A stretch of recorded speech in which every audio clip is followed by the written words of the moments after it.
Hello everyone, this is Kevin T. Rodriguez and welcome to another episode of Encyclomedia's Collectibles show. And we are continuing our look at the Walt Disney Treasure lines, and this time we are looking at wave 4. 444. And before anyone says anything, that kitchen light right there, it will be turning off because it's automatic, and I got impatient waiting for it to end. Now, wave 4 had 3 sets, and honestly, they are the most straightforward sets you could think of. Really, if it wasn't for the little thing that I hinted about in the last episode, this would be the most boring video of the bunch because it is so predictable. But we will start with the first one, and we will go through them, and then we'll tell you what. So, first of all, we have Mickey Mouse in Black and White Volume 2. This officially ends the Mickey Mouse animation series, but as you will see in a minute, they found a way to keep Mickey in the series a little bit longer. Now, interestingly with this set, and I don't know what it is, or this wave I should say, white. I don't know why, it had always been black before. This is what the back looks like. You may notice something's missing, and if you don't, I will point it out later. And now let's get into, as you can see, we have the usual episode guide thing. Here's the lithograph that was in this one with, it's not a very convenient way. Maybe I'll just tilt it. What do you think? Mickey Mouse's girlfriend Minnie made her film debut in Steamboat Willie on November 18th, 1928. She did not have her own cartoon series, but appeared in 73 cartoons with Mickey Mouse and Pluto. Maybe Disney is misogynist. Okay, bad joke aside. And here's the certificate of authenticity. 175,000 copies made. I have 102,790. Now, I don't know. You might have still noticed something different about this. I have no idea. If you haven't, again, we will talk about it at the end. It's honestly the only interesting thing about this set. This is what disc 1 looks like. Picture of Mickey ice skating. And picture of Mickey composing. So, that's the first one. And the second one was the Complete Pluto. Now, this is actually the first volume of Complete Pluto. There was a second volume. Somehow Pluto managed to get enough cartoons to warrant 2 sets. Goofy had enough cartoons to warrant 1. Yeah. I know. Life's not fair. It really isn't. White case, again, as you can see, this is what the back looks like. Still noticing anything different? Who knows?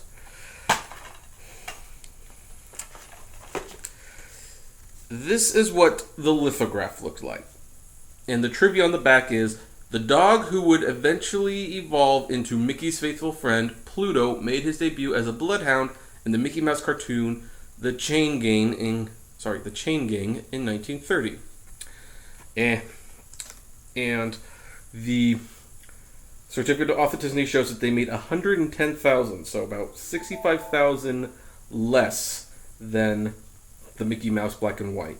And I have 16,290, so pretty low number on that one, if I have to say.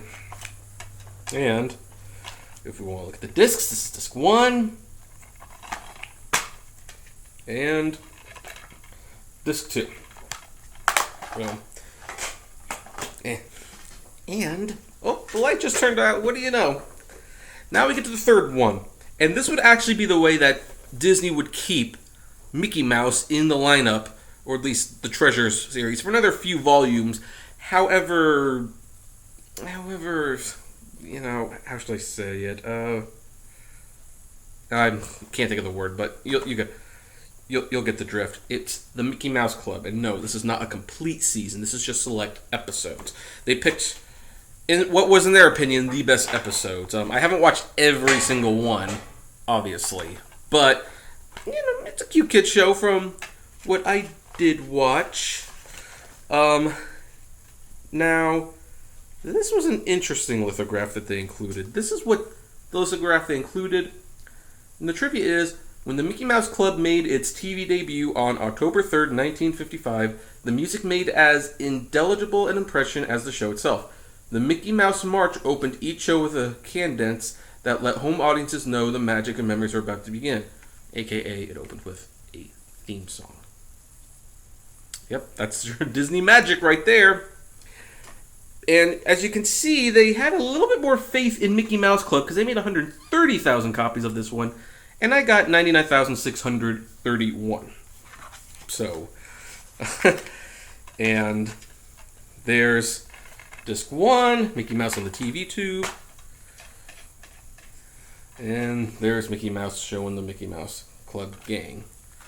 Subtle, that was the word I was looking for, however subtly. And this is what the back looked like. Now, that difference, what is it? Pop quiz time. Okay, no pop quiz. I'm not even going to do it. Is there something missing on this? Roy Disney Signature, who helped launch the line, his name is not on here anymore. His name is not on here anymore because the year before, when we did the last wave, the one was the wartime cartoons, Roy and Eisner, right? Roy Disney and Michael Eisner, they were going through a little tiff, as you would. Roy was forced to quit, and then Roy created Save Disney to try to oust Michael Eisner. Now, at the time, Eisner kept Roy's name on the packaging, and at the next stockholder meeting, it was time to vote whether or not Eisner should stay or go. And he got an overwhelming disapproval rating from the shareholders. However, he didn't completely lose his job. I think it was the CEO and chairman. And I think because of the vote, he got to stay the CEO, but he lost the chairman position, which I believe ended up going to Bob Iger, who was the current CEO and chairman. See how history repeats itself? Now, because this wave took place after the vote, Eisner was stripped of his chairman title. However, he was still in the company, and now he was probably feeling a little bit more safe that he wasn't going to get fired anytime soon. So, every reference for Roy Disney, included from there to there, scrubbed clean. Leonard Moulton was the sole person given credit to on these sets. So, and of course, if I still had the wraparound cardboard, which was what you would get if it was brand new, Roy's name was also taken off of that. So, yeah, it got ugly. This is what CEOs do when they throw a hissy fit. You tick them off, they take your name off your pet projects. So, that's the only thing that's of notice in this set, because otherwise we're pretty much finishing Mickey cartoons, getting the Pluto cartoon started, and getting a select few episodes of Mickey Mouse Club. Nothing terribly offensive, nothing terribly exciting. Still nice to have, though. I would still rather have these than not, but for the time being, it was going to be a little boring. Would the next set bring any unique surprises to the lineup? I guess we will have to wait and see.